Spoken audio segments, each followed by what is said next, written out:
आपको दिया हुआ है यहाँ पे the specific rotation of pure quinine. एक क्विनीन कंपाउंड है जिसका स्पेसिफिक रोटेशन आपको दिया हुआ है, ठीक है, और उसका जो स्पेसिफिक रोटेशन है वो 170 डिग्री दिया हुआ है। ओके, ये क्विनीन का स्ट्रक्चर है, क्लियरली आपको समझ में आ रहा होगा।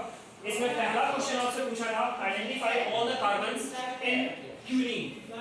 कायरल कार्बन कितने होंगे क्विनीन में, ये आपको निकालना था। तो कायरल कार्बन निकालना पहले भी सिखा चुके हैं आपको, ठीक है। इसका दूसरा जो क्वेश्चन पूछा है वो क्या पूछा है, what percentage of laevorotatory form is present in an optically impure sample whose alpha is equal to +68। तो अल्फा इसका कितना है +68। तो आप सिंपली क्या करोगे, सबसे पहले आप क्या निकालना है आपको, कायरल कार्बन। क्या निकालना है, कायरल कार्बन। तो बड़ा कायरल कार्बन एक तो यहाँ पे होगा, क्यों, क्योंकि OH अलग है, H अलग होगा, ये अलग और ये अलग, चारों ग्रुप अलग है, तो क्या होगा कायरल कार्बन।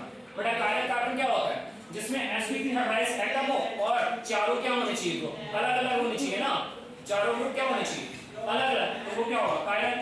ऐसे ही यहाँ पे ये भी कायरल हो जाएगा, ये अलग ये अलग ये अलग, चारों क्या होंगे अलग अलग, तो ये भी आपका क्या होगा कायरल।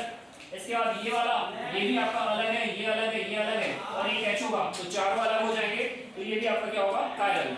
ऐसे ये कायरल हो जाएगा, ये अलग ये अलग ये अलग और एक H होगा, ठीक है। तो चार यहाँ पे क्या हो जाएगा आप कायरल कार्बन। तो कायरल कार्बन कितने हो जाएंगे बेटा 4, कितने हो जाएंगे कायरल कार्बन 4, ठीक है। अगला जो क्वेश्चन इन्होंने पूछा है, क्या पूछा है, what percent of laevorotatory form, what percent of laevorotatory form is present is an opti impure sample. तो सबसे पहले हम इसमें क्या करेंगे, परसेंट इनआंशियोमर एक्सिस निकालेंगे। क्या निकालेंगे, परसेंट इनआंशियोमर एक्सिस। तो परसेंट इनआंशियोमर एक्सिस के लिए फॉर्मूला होता है क्या, ऑब्जर्व्ड स्पेसिफिक रोटेशन। क्या होता है, observed specific rotation upon pure specific rotation into 100 into 100।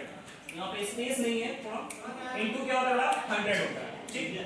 तो यहाँ पे ऑब्जर्व्ड स्पेसिफिक रोटेशन हमारा कितना है 68। कितना ऑब्जर्व किया है 68, और 68 चूंकि प्लस में है, क्या है बेटा प्लस में, अपॉन 170। क्या 170 जो तुम्हारा क्या है प्योर सैंपल का है, क्या है प्योर इम्प्योर सैंपल का, सॉरी इम्प्योर सैंपल का 170। तो यहां से हम इसको सॉल्व करेंगे तो ये आएगा 40%। क्या आएगा बेटा 40%। तो ये जो 40% आया है वो एक्सिस में होगा, क्या होगा एक्सिस में, और एक्सिस में कौन सा होगा, ये डेक्स्ट्रो रोटेटरी। कौन सा होगा बेटा डेक्स्ट्रो रोटेटरी, कौन सा डेक्स्ट्रो रोटेटरी। तो अब हमें क्या निकालना था इसमें लिबो रोटेटरी फॉर्म। तो बेटा टोटल परसेंट कितना होता है 100, टोटल परसेंट कितना होता है 100। तो 100 में से जो एक्सिस वाला है उसको क्या करेंगे माइनस कर देंगे, तो 60% बचेगा। अब ये जो 60% आएगा इसमें दोनों क्या होंगे इनआंशियोमर होंगे, एक डेक्स्ट्रो और एक लिबो। तो अपने को क्या निकालना है, लिबो निकालना है। क्या निकालना है, लिबो। तो लिबो के लिए क्या करेंगे 60/2 सिंपली, क्योंकि 30-30 होगा, अरे 60 क्या है आपका दोनों, तो 60 दोनों है, तो आपको लिबो निकालना है, तो क्या करेंगे 60/2। तो आंसर क्या हो जाएगा 30%। That's all. Thank you class.